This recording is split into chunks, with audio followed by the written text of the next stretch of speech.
gold. Join us on the fearless pursuit of self-discovery and growth.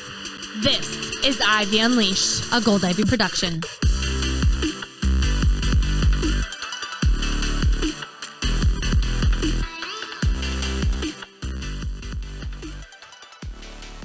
Welcome back to Ivy Unleashed. Thank you so much for listening. Thank you for watching. Thank you for whatever you are doing. If you can hear me, I love you. Brooke loves you. And we're grateful that you're here. So grateful. And we have a lot of new listeners, which is awesome. And so we thought we would take the opportunity to spend today's episode helping you get to know us a little more. So we have some amazing questions lined up, some questions that we don't know about. Yes. So we have some questions lined up for each other, some deep questions, some rapid fire questions, and we're just going to let you guys have it. Yeah, because when it's one-on-one and we do Unleashing Ivy at the end of our episodes, we kind of have an idea of what it's going to be surrounding because we picked a topic. We know what we're talking about. We're creating content for it. And Brooke has no idea what I'm about to ask her. Not nervous at all. All right, I'm going to start. Okay. You ready for this? All right. I think I am. I'm ready. What you got? You know, like some deep breaths or just throw it at you? Throw it at me. All right. What is your most proud moment? That's literally my first question for you. This happens all the time. It's like, if I was a lesbian and not your cousin, we should be together, which is great that we're business partners. What I'm most proud of, just in general, like start to finish or in a certain time frame of my life? Ooh, I kind of like both of those. Let's start just super broad first. Okay. I would say I am most proud of being a mom and that they seem to be pretty loving people and good heads on their shoulders so far and feel loved. Like if I have my kids feeling like their cup is full of my love every day, which is hard because I'm moody sometimes and tired and we have a lot that we're juggling. If they feel loved and I know when they go to bed that for sure they know, I feel like that's my proudest thing. You've done your job. But just me personally, my proudest thing, I would say would be that I have really like lit my own path from day one and that I have this really, which I think is from God, but I have this like really intense intuition about following that and not listening to other voices or following like my family's way or my friend's way, that I've really always gone like my own route. Yeah. It's the knowing. That's what Glennon Doyle calls it, right? Listening to that inner guide, which is hard when there's so much external noise. Yeah. So back after that's my first question. So it could be childhood. It could be now. It could be wherever. Just like not really a moment, but anything. It could be anything that you just feel like I am really proud of that. Yeah, so it's funny because as I was doing these questions for you, naturally I was thinking like, what the hell would I say? And it's cool because I thought about my childhood. I thought about where I am now, thought about a lot. And what I would say when I was younger is completely different than what I would say now. Right. What I would say younger would be materialistic, superficial. I would say making the varsity dance team as a freshman, first one to do that in 7 years, like super proud moment. And looking back in what I would say now, I would definitely say my resiliency just throughout life, kind of what you're saying, the inner knowing, being an advocate for myself and having my own back. Yeah. Especially with my health and when it comes to finances and health and adulting and kind of figuring out how to do it on my own. Like this morning I was figuring out my finances and getting very overwhelmed and had to take a step back and say, you're figuring this out. Like it's not easy, but you're doing it. And it's hard to take that step back when you're in it and in the moment and you're like, I'm just trying to adult and survive. But really pausing. And I would say this fire that I have within me to keep going and to always push myself and want better. And as much as I wish I could just be comfortable being where I'm at, I know that that's not who I am, and I'll never be that. I've never been that. So fully owning that.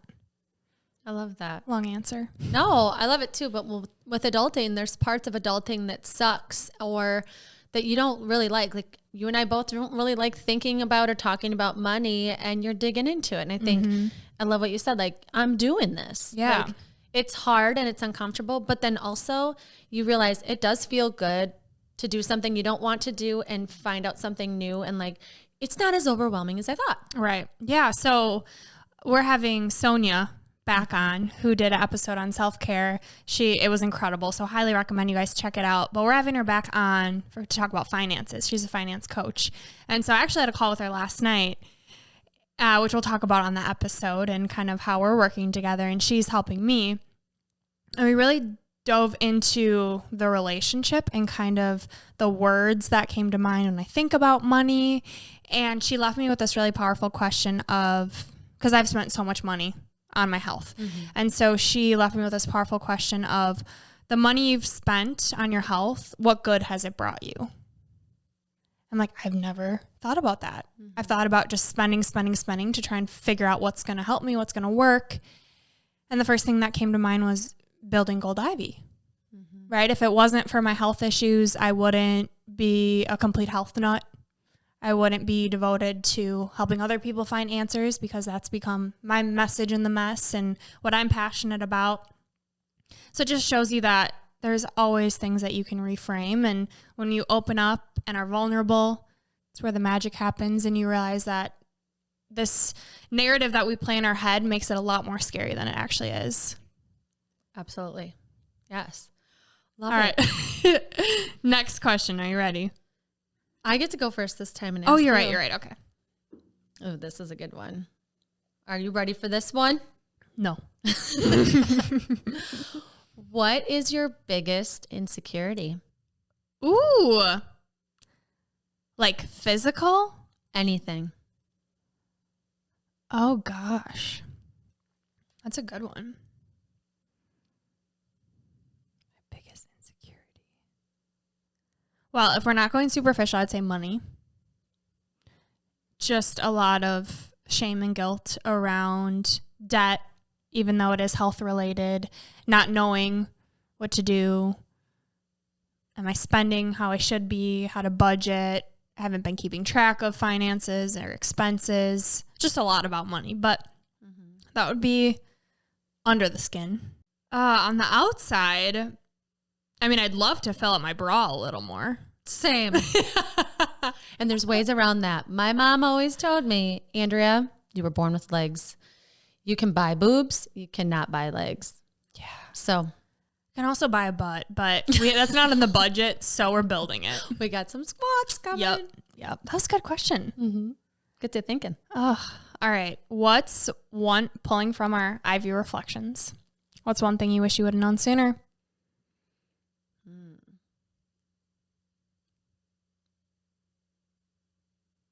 We ask this all the time, and I don't even know my own answer. I think I wish I would have known sooner, and this is something I'm working on. I'm probably going to get emotional. I wish I would have known sooner that it's okay to trust that there are like really good people in the world that aren't going to hurt you, because it affects my marriage. And Justin is so good. His heart is so good. And I don't always trust that. I don't always trust his intentions. I don't really trust anybody's intentions fully. So I'm working on it. And I literally have two therapists, like one for me, one for our marriage. But I wish that I would have known sooner that it's more valuable to trust that people are good and get hurt than to trust that they're not good and they're going to hurt you and you have to protect yourself all the time and not open up to relationships that are life-changing. So I'm glad that I trusted him enough to get married and have this relationship with him. And I hope that I can keep learning to trust that he has really good intentions. How do you work on that? What does that look like? I feel like that's a very, very difficult, stems from deep in your childhood. Definitely. Well, my therapist assures me that that's protecting yourself. You've been hurt. You've been burned. You have deep-rooted issues going on from years ago that affect this. So you're protecting yourself. You're a badass. It's cool. But how is it serving you? So it's a lot of thought, reframing, and figuring out how that serves you in the moment. How is it serving me to assume that Justin is trying to leave and not be at home when he's really just trying to go enjoy a round of golf? Has nothing to do with me. He's trying to have fun. And I think it's like, where are you going? Why don't you want to be here? Oh, you clearly don't want to be here. No, he just really loves golf, really loves golf. Yeah. And if he can do the things he loves, it's going to help him love you better. Which I know, but it's those negative thoughts that I have to work on. It's like, it just takes over because it's rooted in me deep. And so it's ongoing work. Yeah. And it's also teaching my kids to do the same. Like, trust that people are good. Also, there aren't good ones, but it can really negatively impact you in your relationships if you can't just kind of take that leap of faith sometimes. Yeah. It's funny you say that because I had a therapy session this morning and I was talking to my therapist about right now trying to figure out my health issues and healing and my body's way of trying to preserve energy because I have such bad fatigue. And she stopped me dead in my tracks and said, you're looking out for yourself. You're protecting yourself. It's what you're supposed to be doing. And that sounds scary because it's this idea of filling up your cup and being selfish and setting boundaries in a way that doesn't offend anyone, but that you need to do it because you need to work on protecting and doing this deep dive, soul searching, healing, whatever you want to call it. So I've been working with her on how to be vulnerable and how to say what I need, which is kind of going to your point. Well, and the point with boundaries is that you're thinking about how to be a whole person that's capable of being around the person you're creating the boundary with. And my therapist put it this way, that if you're creating a boundary and you're getting worried about how to explain that boundary, that you say, with this boundary, I will be able to be a more compassionate, loving, patient person. Without this boundary, I can't promise that. And our relationship is important to me. So here it is. And then run away. It's a work in progress for sure.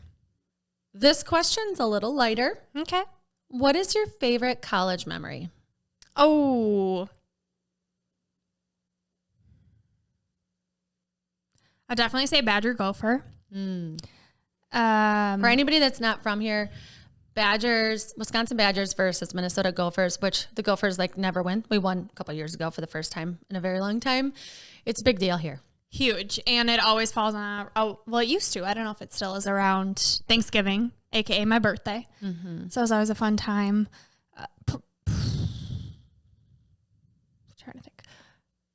Favorite would be when it wasn't in Minnesota, when it was in Madison, because I had my college friends, my high school friends, my family, and it was a blast. Same. I would say in Minnesota, so many good times. It would probably be a game day over at Floco Courtyard. Just a big group of people hanging out. The good old days. Yeah, seems like just a different life ago because it really was. Yeah, I mean, I loved when you, Alicia, and Christine came up for my birthday and we went out. Was that my birthday? Oh my gosh, that was so much fun. It was in November, but it was before your birthday. And I remember because you weren't quite 21. We went to a bar and we sandwiched you between all of us oldies. No. Backstory. I knew what bars I could get into and which ones I couldn't. And these girls did not believe me. And they're like, you'll be fine. You'll be fine. And I was like, you guys, I cannot lie for the life of me. I don't even put myself in that situation because I know I believe in myself with a lot of things. You were practicing ahead of time. Oh gosh, I had it down pat. Christine was helping me practice. And then we get up there and I remember just saying the first numbers that came to my head. And the bouncer was like, yeah, absolutely not. And I just A-lined it into the bar where he was like, no. So she ran past the bouncers into the bar. And I remember Alicia was like, they took her ID away, but she's in here. Yeah. And then he threw me out, put me over his shoulder and threw me out. And I don't even know. It was so funny. And then we went back to my apartment and just had a dance party, us four, and it was great. Yeah. I mean, a lot of my favorite memories revolve around you guys being up here. Next question. Yep. All right. Your greatest victory. Ooh, greatest victory. I think of marathons. Mm-hmm. I feel like the biggest badass after I have a child and I run a marathon. Yeah. Because there's something in you that thinks like, did something break in there? Like, are we going to be able to do this? Like, and you know, all 3 times that I did a marathon, I think, keep going. I breastfed all 3 of them. And each time I ran a marathon, I was still breastfeeding when I ran it. So I'm like, am I going to be leaking? You know, what's going to happen? And so I had a really fast time after I had a fast time after I had all of them. I've been getting faster and faster. But after Griffin, I remember being in Phoenix and running. And sometimes when you're running a marathon, you get this adrenaline rush. It's the runner. It's like the runner's high. You're not tired. You can hardly feel your legs. And it's like why I keep doing them. So this happened in Phoenix. And I was running with Justin's dad. And he was like, I'm not feeling great. Like, I want you to go without me. And I had never left him before. We were doing marathons together up to this point. And I was like, are you sure? Are you sure? He's like, go. And he's like, Bill doesn't talk like that. He was like, go. And I was like, okay. And I was like, I'm going to make this worth it. And I just ran as fast as I could to that finish line. And there was something about like that last mile. I ran so fast. And I was thinking like, I've had 2 kids and I'm faster. Oh my gosh. So there isn't like a specific like moment, but that's like pretty close. Feeling feels so good. All right, your turn. What is the biggest lesson that you've learned in therapy? Ooh. So my therapist taught me the importance with the distinction between and but. So trying to set boundaries and saying things when you're trying to voice how you're feeling and being vulnerable when it's scary, and saying a lot of times we hear, I love you, but, and that's taking away from just saying I love you or whatever you say before that. So saying and, right, like holding both, because you can love someone and still voice what you need and come from a loving, productive place. So I'd say that's been super powerful.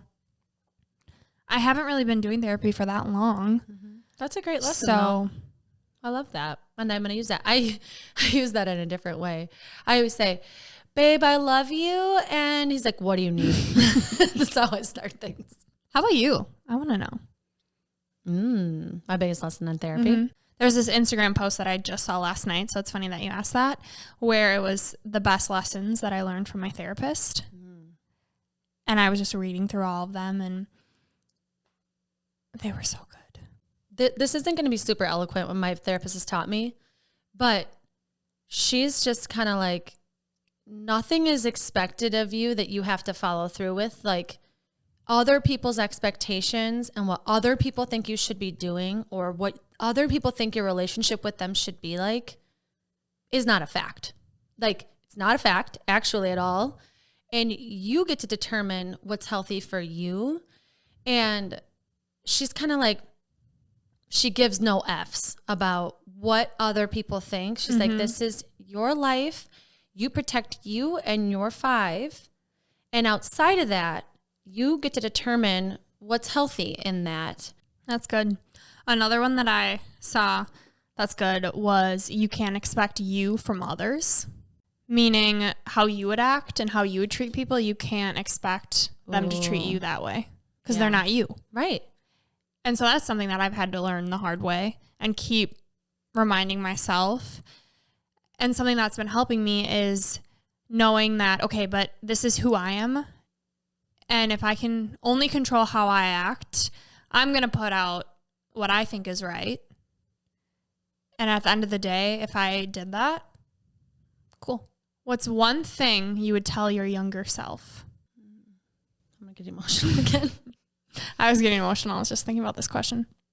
So when I was younger and I would pray, I would be super scared that I wasn't going to ever be comfortable financially or ever feel safe or feel secure. And when I would pray, I would literally hear God say, hold on, hold on, like, it's going to be okay. Like, hold on, you're going to feel that.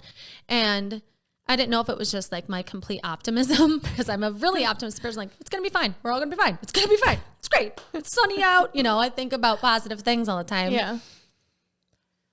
But I didn't fully believe that voice. And it was totally my gut, my intuition. It was God. And it got me through it. Mm-hmm. I just wish I would have believed it a little bit more, because you can create whatever kind of security you want by protecting yourself, but also at that same point, taking the risks a little bit when your gut's telling you this is going to be good. This is going to be okay. Let's go for it. Let's trust Justin when he says he loves you and you've only been dating him for a couple months, and trust that your heart's telling you go to Minnesota, and it feels weird because why would I go to Minnesota? Yeah. And I'm just glad that I listened to myself enough, but I would say I would have been yes, continue to listen to that voice, continue to listen to that intuition. And I tell my kids that I'm your body, your brain, your heart, you hear God, whatever that is telling you something, and you need to listen to that. Mm-hmm. How do you think you would have acted different if you would have been telling yourself that? Or if you would have believed that?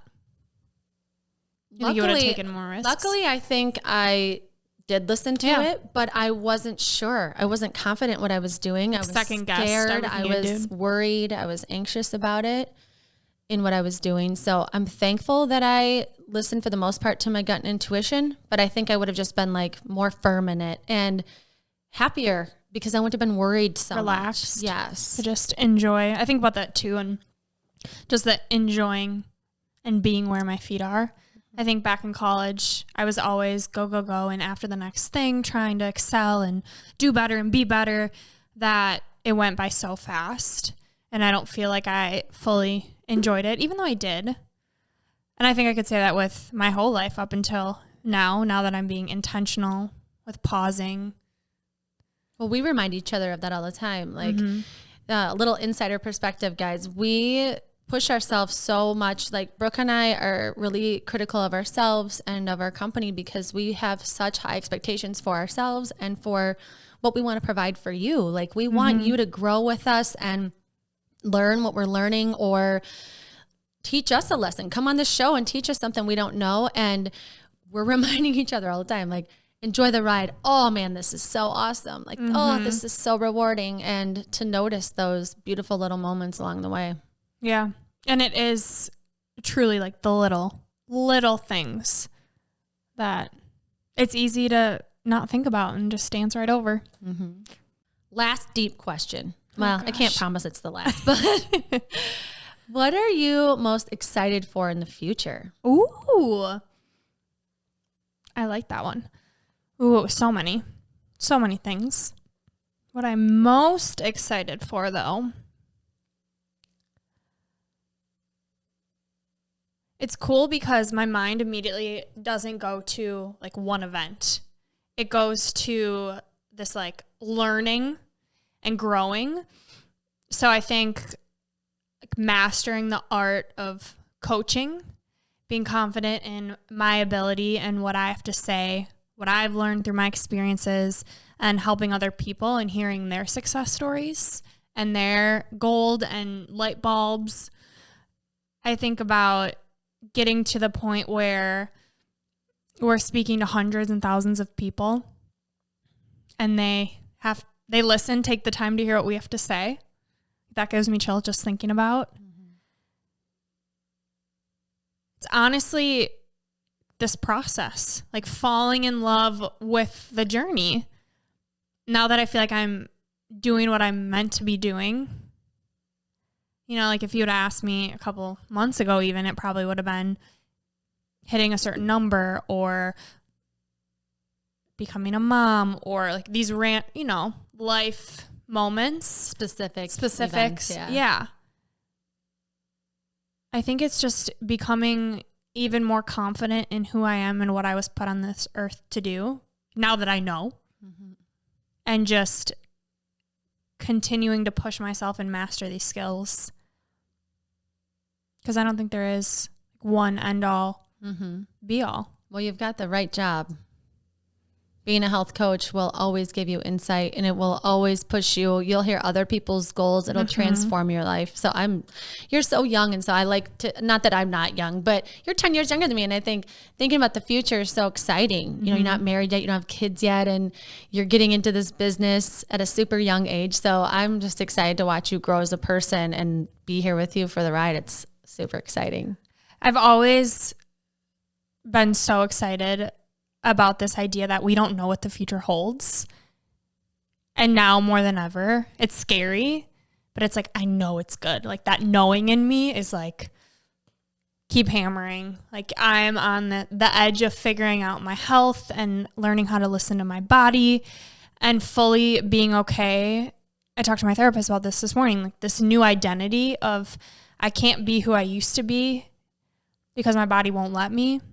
In terms of like social situations, for now at least.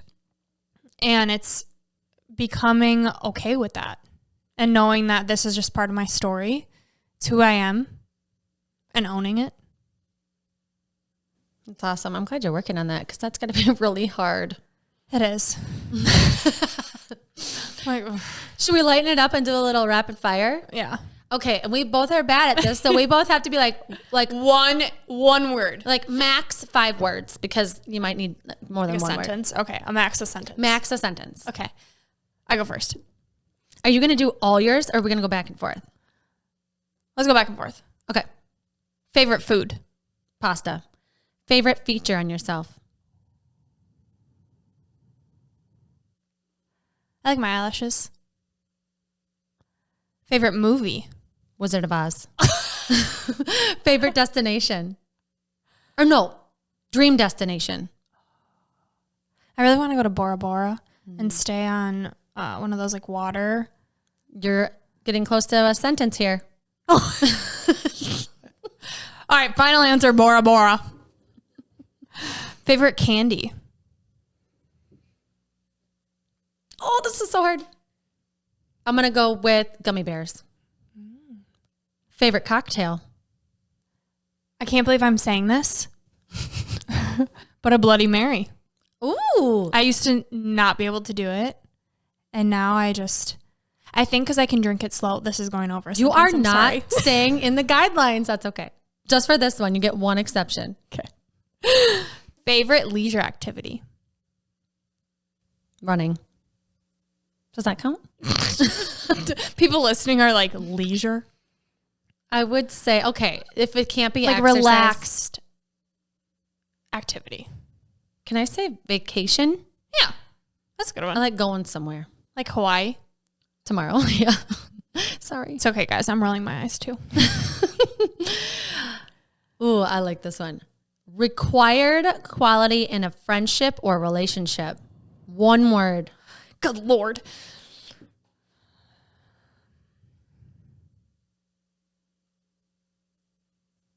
The first word that comes to mind is loyalty. It's a great word. Yeah. Favorite form of self-care? I'm going to say running again. So we hope this gave you a little taste of who we are. I'm sure we'll randomly keep doing this because this is super fun. But we want to know more about you too. You know, send us your favorite things. Let us know what you like. Let us know what you want to hear us talk about. Yeah. And send us ideas. We love ideas. And we're actually following through with people's ideas. We have a really good lineup coming. I'm so excited. So excited. Yes. We hope you found value in this, even though it was a fun little episode. And as always, we're grateful for you. And we're going to leave you with a piece of gold. Our piece of gold today is from Glennon Doyle. And Glennon says, to be humble is to be grounded in knowing who you are. It implies the responsibility to become what you were meant to become, to grow, to reach, to fully bloom as high and strong and grand as you were created to. This is Gold Ivy signing off. Listen to your truth and go chase your gold.